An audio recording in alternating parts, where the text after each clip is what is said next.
Y bueno, lo prometido es deuda y ya están acá con nosotros dos especialistas que nos van a ayudar un poco a entender las dudas que ustedes tengan. Así que ya les hemos anunciado nuestras redes sociales totalmente abiertas y además el Facebook Live de TV Perú Noticias está abierto para ustedes, así que pueden aprovechar por ahí también para hacernos cualquier tipo de preguntas, hacerlas llegar a nuestros especialistas. Aparecen aquí en pantalla como ustedes siempre lo hacen y podemos ya empezar la conversación totalmente fluida. Está con nosotros entonces los especialistas Giancarlo Figueroa, él es urólogo del Policlínico Rizo, y Roberto Urrutia, psiquiatra de la Clínica La Luz. Bienvenidos a ambos, gracias por venir.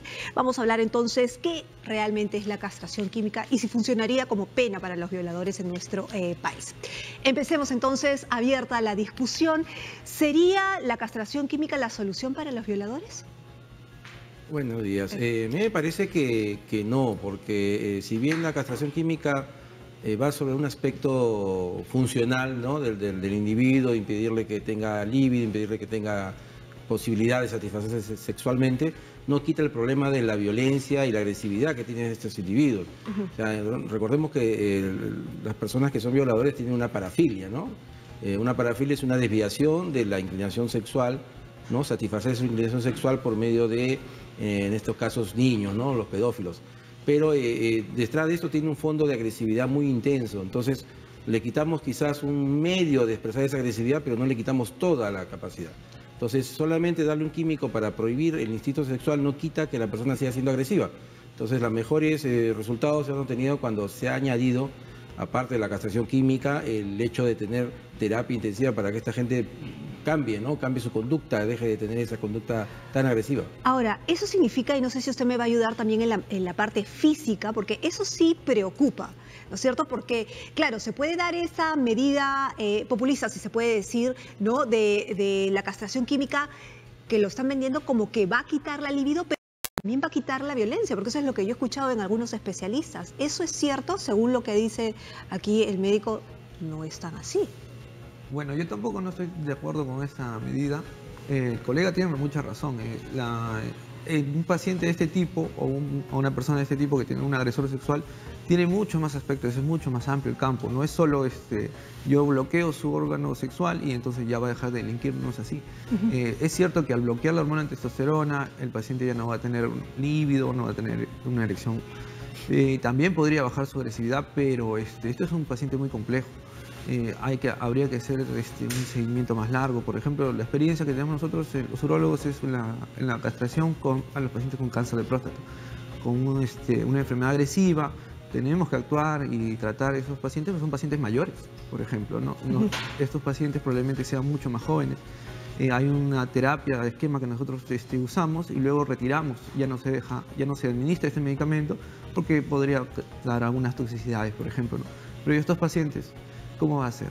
Nosotros tenemos que titular la dosis, a veces no hace efecto el medicamento y hay que aumentar un poco o combinar medicamentos. Estos pacientes, ¿quién los va a seguir? ¿Cómo va a ser su control? No todos los organismos son iguales, es decir, no hace efecto la misma cantidad, la misma dosis, ¿no? Ahora, es decir, lo que me está diciendo es que al 100% estos medicamentos no son seguros. Se tiene que tener un esquema, como dice el doctor, de seguimiento muy, ¿no?, constante, muy rígido, ¿no?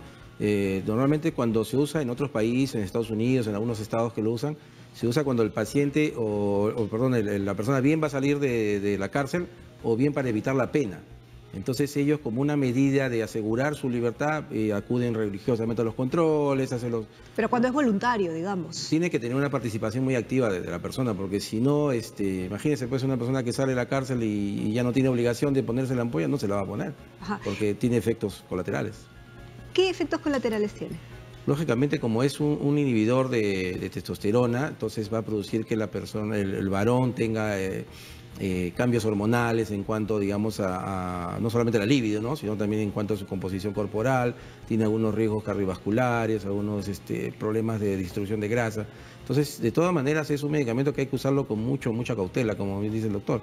Ahora, Duberly Rodríguez justamente no está de acuerdo con esto porque no solamente le va a costar al Estado la administración de esto, sino, según lo que ustedes están diciendo, no solamente es la administración de la pastilla o de las drogas, sino que además es un seguimiento, tanto psiquiátrico, tanto de seguridad, es decir, es un costo muy alto para el Estado, ¿no? No es tanto así como que dice Johnny Lescano, que es el propulsor de esta ley, es ¿qué cuestan unos cuantos millones al Estado para esta ley, ¿no? Si es la seguridad de los niños. ¿Es tan así? Bueno, en los esquemas que se usan generalmente están implicados varios especialistas o profesionales, ¿no? Servicio social, psiquiatras, endocrinólogos, urólogos, todos los especialistas que están combinados ahí para manejar este tipo de pacientes. Entonces, ¿puede repetir cuántos especialistas están involucrados? Por lo menos hasta ahí ya son 4, ¿no? Servicio social, endocrinólogo, psiquiatra, urólogo, que van a poder seguir a este paciente, ¿no? Y eso es otro presupuesto aparte, ¿no? Ajá. Aparte de lo que ya tiene que recibir su medicación. ¿Y quién va a controlar que realmente lo Ahora, reciba? estamos hablando de un paciente que está dentro de la cárcel con cadena perpetua, porque no estamos hablando de un paciente que va a salir a la calle, sino que está haciendo cadena perpetua, que está siguiendo cadena perpetua. Claro, eso es lo raro, digamos, de la medida, ¿no? Que se le va a aplicar a personas que no tienen ya posibilidad de hacer daño porque van a estar dentro de la cárcel. Entonces, ahí se previene, digamos, exactamente qué, ¿no? Como le digo, en otros países se usa cuando la persona está en libertad o va a salir en libertad para así vigilar, ¿no? Que no tenga el impulso de agredir a niños. Pero si una persona está recluida de por vida, no entiendo el real sustento de utilizar esto, ¿no? Ahora, ¿hay precedentes de éxito o no éxito en el consumo de estas drogas y el seguimiento de pacientes precisamente con este tipo de drogas o este tipo de tratamientos? ¿Tienen ustedes experiencia en este tipo de casos? Bueno, hay estudios en Canadá y Estados Unidos, ¿no? Que lo siguen los pacientes, pero por 5 años, 10 años. Y estos pacientes, como les comenté hace un momento, si son jóvenes y algunos jueces determinan en esos países de por vida, pongamos un varón 30 años, su expectativa de vida es alta, ¿no? ¿Cuánto tiempo va a recibir este medicamento? No sabemos si por ahí con el tiempo podría ser una resistencia al medicamento que se le aplica, como a cualquier otro medicamento, ¿no? Se llega a su tope, ya no tiene efecto sobre su organismo, y ¿qué le vamos a aplicar? ¿Cómo se va a manejar? ¿O puede haber una contraindicación porque le puede hacer daño? Exactamente, por tanto tiempo de aplicación. Claro. Ahora, si el tratamiento es reversible, y obviamente, porque es reversible, ¿no es cierto? Lo puede dejar de tomar. Si lo deja de tomar, obviamente van a regresar toda esta sintomatología, y es probable que pueda volver a delinquir. Exacto, porque una vez que se le quita el bloqueador, la hormona va a seguir produciéndose nuevamente. Como dice, son personas jóvenes, sus órganos genitales están, digamos, productivos, van a seguir nuevamente en el eje, pues, de producir la testosterona. A pesar del acompañamiento psiquiátrico, a pesar del acompañamiento social, a pesar del acompañamiento de urólogos, a pesar de todo el acompañamiento que se le haya hecho y se haya invertido en él. Yo considero que lo que se está queriendo hacer es solamente ver una arista del problema, ¿no? Porque solamente ir a la parte química y decirle ya no vas a tener la posibilidad de agredirse sexualmente, no quita que esta persona, como le digo, es una persona agresiva por naturaleza, que proviene de un entorno agresivo. Entonces solamente pues bloquear la erección del pene no le va a quitar todos los demás componentes de conducta. Es decir, una violación no se... Y disculpen por el horario, pero una violación no solamente se realiza con el miembro viril. A eso es lo que está yendo. Claro, por supuesto que no. Las personas pueden agredir de N formas. Entonces creo que testigos somos todos los días cuando vemos las agresiones. Pero es decir, la castración química, y vuelvo a insistir en esto porque es lo que más se ha vendido, es no inhibe la violencia, solamente inhibe la parte química del cuerpo, pero no la violencia que hay en el cerebro. Eso es lo que quiero que quede claro. Claro, lo que se tiene que ver es que la persona es un ente en general, no es solamente una parte de su cuerpo, ¿no? Entonces, si la persona tiene una forma de ser agresiva, impulsiva, irritable, violenta, el hecho de quitarle la posibilidad de erección no le va a quitar los demás componentes de su conducta. Entonces, por eso que los mejores resultados se han podido obtener cuando la persona va acompañada de este mecanismo químico con una terapia intensiva, permanente, ¿no? Para poder modificar esos patrones. Tenemos unas claquetas que hemos preparado para el público y para que los especialistas nos acompañen también un poco. Justamente las tenemos aquí. Países donde se aplica la castración química. Estados Unidos desde 1996 en algunos estados. Polonia desde el 25 de septiembre de 2009. Rusia desde el 4 de octubre del 2011. Moldavia desde el 6 de marzo del 2012. Estonia desde junio del 2012. Corea del Sur desde el 2 de enero del 2013. Y estos, digamos, son los argumentos de Johnny Lescano, además, ¿no? Castración química no es una solución porque no evita la reincidencia, el tratamiento es reversible, que es lo que estamos hablando, es una medida costosa, saldría aproximadamente $300 por sentenciado del presupuesto de todos los peruanos, eso sin contar el entorno, ¿no? Digamos, estamos hablando solamente de la droga. Y castración química no es una solución porque el violador puede volver a violar porque existen otras formas de abuso sexual. Volvamos a los países que sí la aplican. ¿Para ellos ha sido una solución realmente aplicarla? Porque es así como nos la vende Johnny Lescano, ¿no? Es que pero su manejo es distinto, ¿no? Ellos son pacientes que van a salir a la sociedad, van a estar controlados, van a recibir su medicamento diariamente, el paciente colabora, es voluntario. Es voluntario. Entonces, es un escenario distinto, ¿no? No podríamos comparar exactamente cómo nos va a ir a nosotros, porque ¿cómo lo vamos a controlar? Es una realidad distinta también, por supuesto, con recursos distintos. Con recursos distintos, ¿no? Vemos acá que en las cárceles del Perú muchos enfermos tienen, digamos, tuberculosis, sida, y diferentes enfermedades que muchas veces no son medicados o no son controlados por médicos porque no hay la disponibilidad de personal. Entonces, esto va a repetirse con estas experiencias, ¿no? Personas que pueden salir y ni siquiera han recibido una ampolla, porque simplemente estaba, pues, figuraba en un papel, pero nunca se llevó a ejecutar. ¿Es populista esta propuesta? A mí me parece que sí, bastante. Me parece que bastante. Sí, es bastante populista. Es bastante populista porque no es real para nosotros. No, para nuestra sociedad no es real. No ha tenido tampoco mucha investigación en el sentido que no se ha consultado, no se han visto opciones, no se han visto cuál es la verdadera, digamos, contingencia de esto, ¿no? O sea, solamente se ha lanzado la idea y se ha querido aprobar, pero como vemos hay muchos contras, ¿no? que tienen que, digamos, solucionarse para que pueda verdaderamente ser una solución, si no, no. Ahora, quiero que me digan por qué no se podría aplicar. No hay drogas suficientes, no hay médicos suficientes, no hay psicólogos suficientes. ¿Por qué no se podría aplicar? Todo lo que has comentado, yo creo que ese es el problema, la base, ¿no?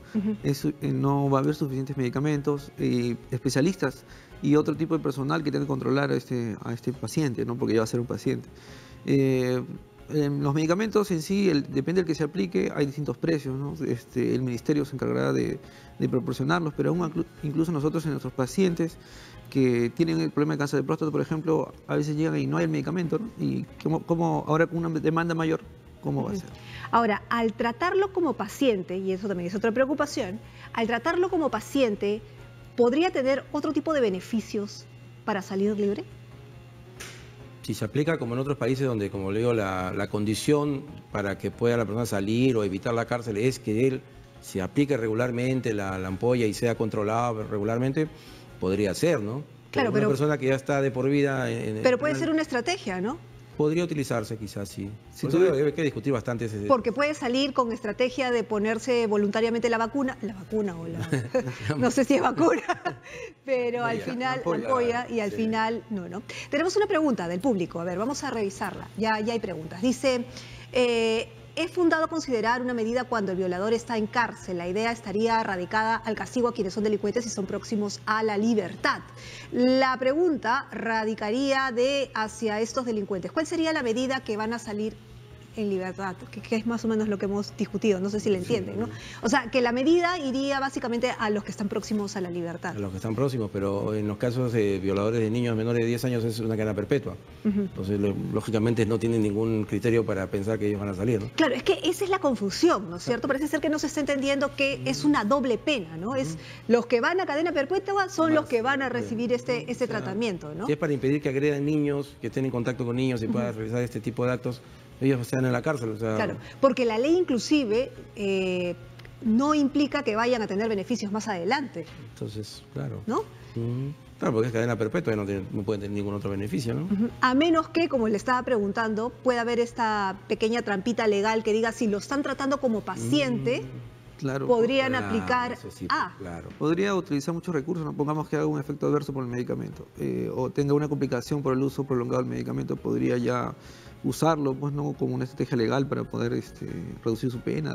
O sea, médicamente sí también se utiliza, digamos, los argumentos médicos para utilizarlos como argumento legal. Tiene alguna ventaja, lógico, ¿no? Si un abogado quiere que su defendido salga libre y utiliza esta intervención médica como una ayuda para que lógicamente lo va a poder lograr, ¿no?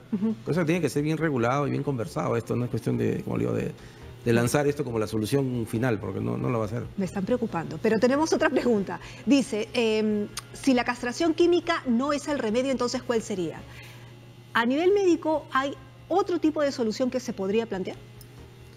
Yo creo que el Estado debería mejorar su política de salud mental, ¿no? Allá implica al colega, ¿no? Con todos los demás colegas psiquiatras, otro tipo de colegas que pueden estar implicados en el campo, pero yo creo que la salud mental es lo fundamental.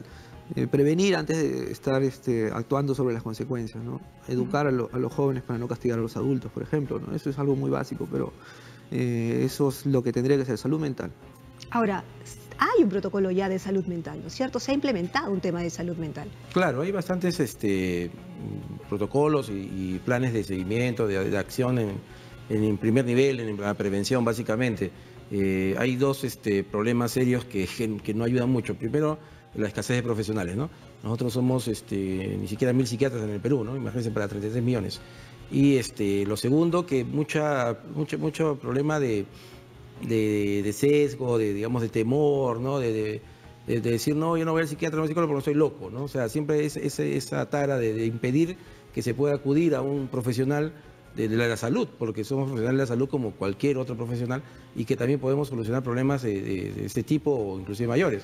Entonces, mientras no demos la información a la persona, mientras no los culturicemos, mientras no le quitemos ese chip, ¿no? De negarse a acudir a un servicio de salud mental, eso también nos va a quitar mucha posibilidad de intervención. Vamos a dejarlo ahí en suspenso porque tenemos otra pregunta y dice, ¿qué pasa si a esa persona que se le ha castrado químicamente toma pastillas como el Viagra? O sea, se hace un compuesto. Yo podría ayudar un poquito más. A ver. No sé, si toma una pastilla como el Viagra, que su mecanismo es distinto, ¿no? Que le libera la hormona, los óxidos nítricos para que poder tener una expansión de los vasos y poder lograr una erección, podría tener una erección, pero habría que ver bastantes cosas. Por ejemplo, yo encontré un reporte que habían pacientes que usaban testosterona. O sea, si estamos hablando ya pensando usar Viagra, hay algo más potente, testosterona exógena, y se ponían altas dosis de testosterona exógena y ya contrarrestaban el efecto hormonal y podían hacer lo que ellos desean. Es decir, alguien que está fuera siguiendo un tratamiento, entre comillas, voluntario, siempre puede hacer trampa. Sí. O sea, para ser más claros, ¿no? Siempre puede hacer trampa. Siempre puede hacer trampa. Bueno, ahí está la pregunta respondida. Claro, es que eso depende, pues, como le digo, del componente de persona que es, ¿no? Si es una persona disocial, que no respeta normas, siempre va de las normas, se burla de la justicia, le gusta hacer daño porque disfruta hacer daño, lógicamente para él va a ser un escape siempre, ¿no? Siempre va a tener una Siempre va a posibilidad. ser trampa, o sea, siempre le va a sacar la Es vuelta a la ley. Además, si no fue voluntario, pues no va a querer, siempre va a buscar la forma de contrarrestar. O puede haber sido voluntario para evadir la ley, para salir Para tener y una finalmente ganancia, para claro. tener una ganancia, ¿no? Es Por un eso, mérito. por eso es importante que no solamente sea el tema de la castración química, sino que haya todo un acompañamiento. Por supuesto, ¿no? pues si no... Claro que sí. Ahora, nos habíamos quedado en suspenso con el tema de la salud mental. Hay un tema efectivamente de prejuicio, pero hay otro tema de seguimiento.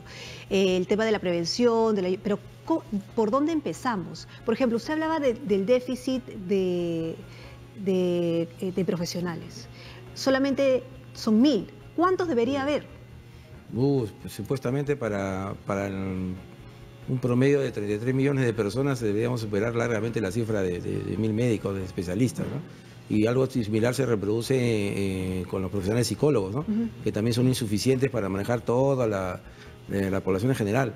Lo que se podría hacer es optimizar esos recursos, ¿no? Hacer que las personas puedan tener mayor posibilidad de acercamiento en el nivel preventivo. El Ministerio de Salud está desarrollando una estrategia que se llama los Centros de Salud Mental Comunitarios, que se está desarrollando en varios sitios del Perú, en los cuales hay psiquiatras, psicólogos, terapeutas, rehabilitadores, ¿no? Y que está, digamos, fuera del ambiente hospitalario. Entonces la gente ya no tiene que estar en un hospital, sino que dentro de un centro de salud encuentra todos estos servicios de salud mental. Es una buena estrategia, pero que recién está, digamos, en avance. Como política pública. Como política pública. Porque claro. las terapias son caras, además. Claro, exacto. Es como política pública y con, digamos, mucho esfuerzo del Ministerio se ha implementado aproximadamente ya 35 en nivel nacional y la idea es que se proyecta que se implementen pues muchos más, ¿no? Ajá. Para acercar al servicio a la población, para que la población no tenga que tener el miedo de ir a un hospital, sino que esté dentro de su ámbito de vida, poder acercarse a los profesionales de salud mental. Eso en salud mental, pero y en el tema de educación, de conocer el cuerpo, ¿no es cierto? ¿Desde cuándo se le tiene que enseñar a un niño o una niña para que lo conozca? Que es un gran problema, además, que surge en el tema del currículum en los colegios, ¿no? Que ahí hay toda una pugna. Pero usted como urólogo, ya netamente científico, ¿cómo repercuten los niños y las niñas conocer su cuerpo y evitar precisamente que les hagan daño, ¿no? Bueno, la educación sexual en verdad debe comenzar en la casa, ¿no? Por los padres. Desde el niño que es pequeño, educar las pequeñas diferencias entre varón y mujer, ¿no? Por ejemplo, que debe hacerse, no debe dejarse, por lo menos, tocar, podríamos decir, de alguna forma por unas personas extrañas, ¿no? Indicarle ciertas cosas, partes que son púdicas o íntimas, ¿no? Para el niño según el sexo. Y esto comienza desde el hogar y se debe reforzar en la escuela, obviamente, para que siga y sea algo claro, ¿no? Cuáles son los límites que una persona puede permitir con alguien que venga, no sé, a tratar de abusar o de tocar, ¿no? Pero ¿desde cuándo los padres tienen que tener precisamente cuidado con los niños? Porque muchos niños se sienten culpables con lo que les pueda pasar y esto empieza desde muy chiquitos, o sea, desde muy, muy niños, ni siquiera cuando tienen razón, y estos traumas empiezan a aparecer después, porque yo he escuchado que de niño violador, potencial violador. Entonces, ¿cómo cortar eso? No sé si ustedes dos pueden hacer un match ahí y ayudarnos. Claro, lo que hay que entender que la gran mayoría de eventos de agresiones sexuales ocurre dentro del seno de la familia. Si vemos que una familia está desintegrada o que sus integrantes, digamos, sus papá, mamá no tienen interés del niño, los cambios de conducta que puede tener este niño cuando ya ha sido agredido, lógicamente esto se puede perpetuar en el tiempo, ¿no? Hay gente que ha tenido estas experiencias negativas durante muchos años en la infancia. Lógicamente depende mucho del componente familiar. Es básico, como decía el colega, de que la familia esté al tanto de la información que se le da al niño, esté, digamos, permanentemente en comunicación para conocer cuáles son sus miedos, digamos, traumas que pueden haber tenido, no solamente en la casa, en el colegio, y conocerlo, ¿no? Cuáles son sus cambios de conducta, en qué momento el niño está más asustado, en qué momento el niño se aísla, ya no quiere participar o simplemente no quiere ni ir al colegio porque alguna razón tiene que haber. Pero si no hay eso y el niño sigue siendo pues maltratado en el ambiente que sea, lógicamente va a ser peor el caso. ¿Pero es eso? ¿Un niño violado es un potencial violador? Sí, muchas de las personas que tienen parafilias, que tienen estas conductas sexuales desviadas, por decirlo, tienen antecedentes de haber sido agredidos sexualmente. Han procesado que eso es una conducta normal. Entonces han procesado que el tener atracción por niños es algo normal y lógicamente cuando son adultos ya tienen la capacidad de manejar esto, del poder de manejar esto, repiten la experiencia. Ahora, ¿qué pasa con los niños que no tienen familia? ¿Qué pasa con ellos? ¿Qué pasa con el comportamiento a futuro? ¿Qué pasa si los niños son agredidos en las instituciones donde supuestamente los tienen que cuidar? ¿Qué pasa con ellos? Que cada vez es más seguido. Además, ¿qué pasa en los niños que crecen en familias donde son disfuncionales o que viene un extraño? ¿Qué pasa con ellos? Sí, pues la cuestión, como le decía, de la prevención y el manejo de problemas en familias disfuncionales es básico. Mientras no solucionemos esto, ese es el germen de todo. Mientras no solucionemos estos problemas, los frutos posteriores que son dañinos van a salir saliendo. O sea, no logramos nada haciendo una castración química a un preso, cuando fuera de la cárcel, en las casas, se está germinando estos tipos de problemas a futuro, ¿no? O sea, vemos cada vez que hay más violencia, más agresión, más drogas, ¿no? Más pandillaje y sin embargo las intervenciones a nivel familiar son todavía muy reducidas. Muy bien, muchísimas gracias a ambos. La discusión ha estado bastante interesante y creo que bastante clara. Espero que aquellos que estén en su casa o por internet hayan escuchado atentamente la entrevista. Hemos estado conversando con Giancarlo Figueroa, urólogo del Policlínico Rizo, y con Roberto Urrutia, psiquiatra de la Clínica La Luz. Hacemos una pausa, volvemos con más en Marcando Agenda.